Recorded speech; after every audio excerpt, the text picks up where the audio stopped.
Your body is carrying a very complex mechanism of memory. You think it is not gathering memory with whatever you touch and feel and relate with. If you create a lot of contradictory memory in your system, you will see life will tell later that you will have everything but you feel like you have nothing because it's confused.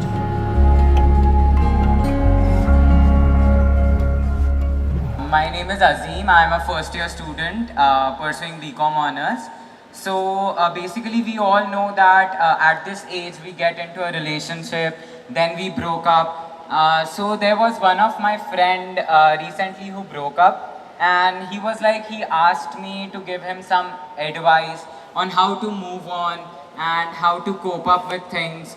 So being of the same age, I cannot advise him because I don't know how to move on. So my question is that how to move on after that situation.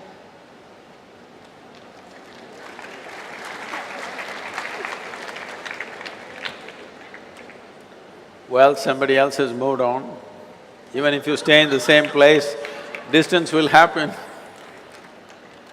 See, let us understand this in terms of life, not in terms of trend, not in terms of morality, not in terms of right and wrong, but in terms of life.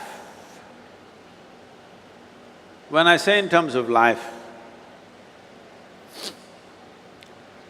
Azim, do you remember how your great, 10 generations ago, how your grandfather looked like? No. No. But his nose is sitting on your face, yes or no? Yes. So is it true that your body has a tremendous amount of memory? Yes. This memory is on many different levels. There is an evolutionary memory, there is genetic memory, there is a karmic memory, there are conscious levels of memory and unconscious levels of memories, articulate and inarticulate levels of memories. But if your great-grandfather's nose has to sit on your face, obviously your body is carrying a very complex mechanism of memory, isn't it? Yes. So this body, if it is capable of such a complex sense of memory, you think it is not gathering memory with whatever you touch and feel and relate with? You think so or no? Yes. It does. So it is gathering an enormous amount of memory. This is how you know.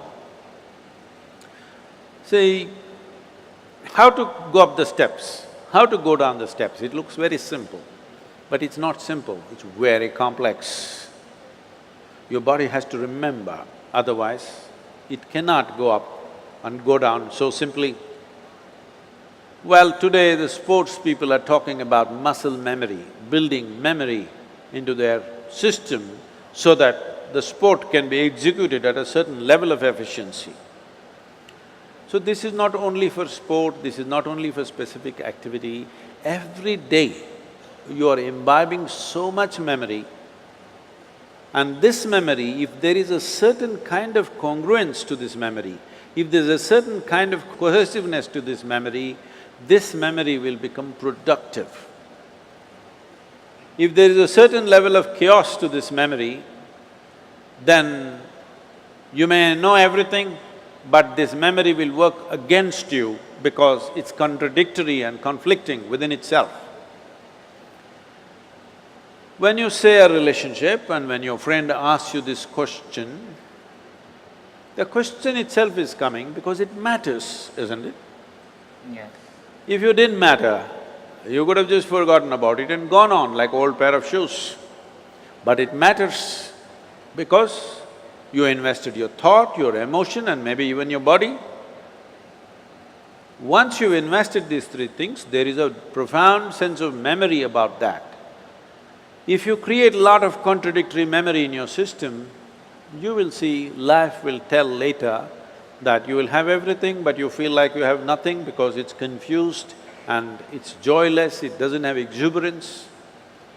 It's very important young people understand the mechanism of what you have been given. If this was just a lump of flesh, you could have done whatever the hell you want with it, but this is a very sophisticated machine. If you treat it sensitively, it can do things in a phenomenal way. Otherwise, it'll do mediocre things. Suppose I gave you, let's say you know nothing about computers. I gave you, let's say, Apple Air. Have you seen this model? Yeah. Very thin and sharp. I gave you this, but you don't know what it is. You took it home and started chopping cucumbers. It works very well. It works very well. But isn't it a tragedy that you're using a computer to chop cucumber? Nothing wrong with a cucumber, but something definitely wrong with you, isn't it? Yes. Hello? Yes. Something very fundamentally wrong with you when you do not understand the significance of what you have on your hands. All significant things will go waste. So, before not just other human beings, I'm saying before you touch, involve yourself in anything, you must see what is the level of involvement you wish. You must see where do you want to take this. You must also see what are the different impacts it'll have upon you, whether this will work well for this life or work against this life. You must consider. Otherwise, you will become a loose life. Loose, I'm not using the word loose in terms of morality, I'm just talking about loose in terms of not able to fulfill the direction in which you wish to go in your life. Bringing some integrity to this, intellectual integrity, emotional integrity and physical integrity to your life is very, very important. Well, beyond that, if something goes wrong, you just have to understand when you came alone, when you were born, you came alone, and when you die, you will go alone. Thank you so much.